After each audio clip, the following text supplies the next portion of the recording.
গাঙ্গুলি কোম্পানির এই কন্ট্রাক্ট হাতছাড়া হওয়ার থেকে এবার গাঙ্গুলি পরিবারকে উদ্ধার করার জন্য, এবার মেঘার চক্রান্ত দমন করার জন্য মেঘার হাতে এবার রীতিমতো বম ফিট করে ঈশানের সঙ্গে চক্রান্ত করে এবার মেঘাকে দমিয়ে গাঙ্গুলি পরিবারের মান সম্মান রক্ষার দায়িত্ব নিজের কাঁধে তুলে নিল কুসুম। হ্যাঁ বন্ধুরা, ভিডিওতে লাইক দিয়ে দেখতে থাকুন। যে মুহূর্তে কিনা ঈশান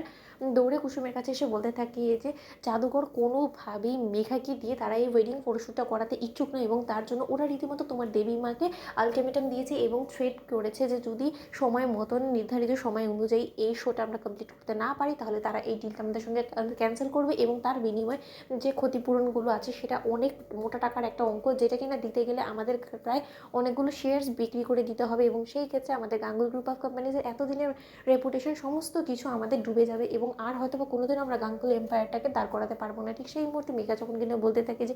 এই সমস্ত কিছু মাথায় রেখে তো তোমাদের ক্ষতি করার জন্যই তো এই মেঘা এই নিজের সিদ্ধান্তে অটল রয়েছে এবং মেঘাই আজকে এই শ্যুটটা কমপ্লিট করবে, যাতে করে কিনা মিস্টার রিচার্ডসন এক পর্যায়ে ক্ষিপ্ত হয়ে তোমাদের থেকে সেই ক্ষতিপূরণের টাকাটা আদায় করার জন্য তোমাদের উপরে চাপ দেয় এবং এতে করে গাঙ্গুলি পরিবারের এই অহংকার গাঙ্গুলি গ্রুপ অফ কোম্পানিজ মাটির সঙ্গে মিশে যায় এবং প্রেসও রীতিমতো তোমাদের উপর ক্ষিপ্ত হয়ে তোমাদের দিক থেকে মুখ ফিরিয়ে নেয়। তখন আমি দেখবো যে বাজারে কী করে তোমাদের এই ব্র্যান্ডটা সাফল্যের চূড়ায় পৌঁছয়। ঠিক সেই মুহূর্তে যখন কিনা কুসুমকে এক পর্যায়ে আয়ুষ ঈশান মিলে বলতে বলতে এক পর্যায়ে কুসুম যখন কিনা বলতে থাকে যে মেঘা ম্যাডাম আপনি বরঞ্চ এই শো থেকে বিরত থাকুন, আমি বরঞ্চ এই মডেলিংটা কমপ্লিট করছি, আজকের এই শোতে আমি বরঞ্চ অ্যাজ এ মডেল হিসেবে হেঁটে যাচ্ছি। ঠিক সেই মুহূর্তে মেঘা যখন কিনা পেকে বসে এবং বলতে থাকছে ইম্পসিবল, আমি যেটা করছি আমি সেটা করবই এবং আমি এখান থেকে কোনো মতেই সরবো না, তোমার ক্ষমতা থাকলে কুসুম সরকার তুমি আমাকে এখান থেকে সরিয়ে তো দেখাও। ঠিক সেই মুহূর্তে যখন কি ঈশান বলতে থাকে যে মেঘা তুমি কী চাইছো বলো তো, আমার তো তোমার মতিগতি মোটেও সুবিধার বলে মনে হচ্ছে না, তুমি দাবি করছো যে কিছুদিন বাদে তুমি আমাদের গাঙ্গুলি পরিবারের বড় বউ হয়ে আসতে চলেছো, সেখানে কিনা তুমি গাঙ্গুলি এম্পায়ারেরই এত বড় ক্ষতি চাইছো কেন বলো তো? তুমি কি এ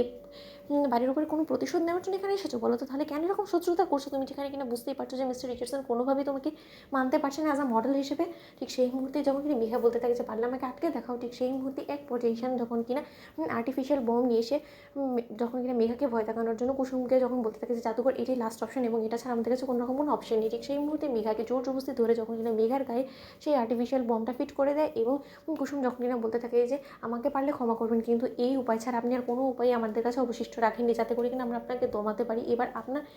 ফেলে রেখে যাওয়া সেই কাজটুকু আমাকে সম্পূর্ণ করতে হবে এবং গাঙ্গুলি পরিবারের মান সম্মান ধূলিসাৎ হওয়া থেকে আমাকে আটকাতে হবে এবং যে কোনো মূল্যে হোক না কেন আজকের এই ডিলটা আমাদের ফাইনালাইজ করতেই হবে এবং মিস্টার রিচার্ডসনকে ইমপ্রেস করে আমি এই ডিলটা ক্র্যাক করবই এবং তার জন্য আমাকে প্রাণ দিয়ে দিতে হলো আমি দেবো। ঠিক সেই মুহূর্তে যখন কিনা ঈশান বলতে থাকে যে জাদুঘর এদিকটা আমি সামনে নেবো, তুমি সামনে একদম টেনশন করো না, তুমি যাও, তুমি র্যাম্পে হাঁটো। তো বন্ধুরা লাইক কমেন্ট শেয়ার করো, সাবস্ক্রাইব করতে ভুলো না।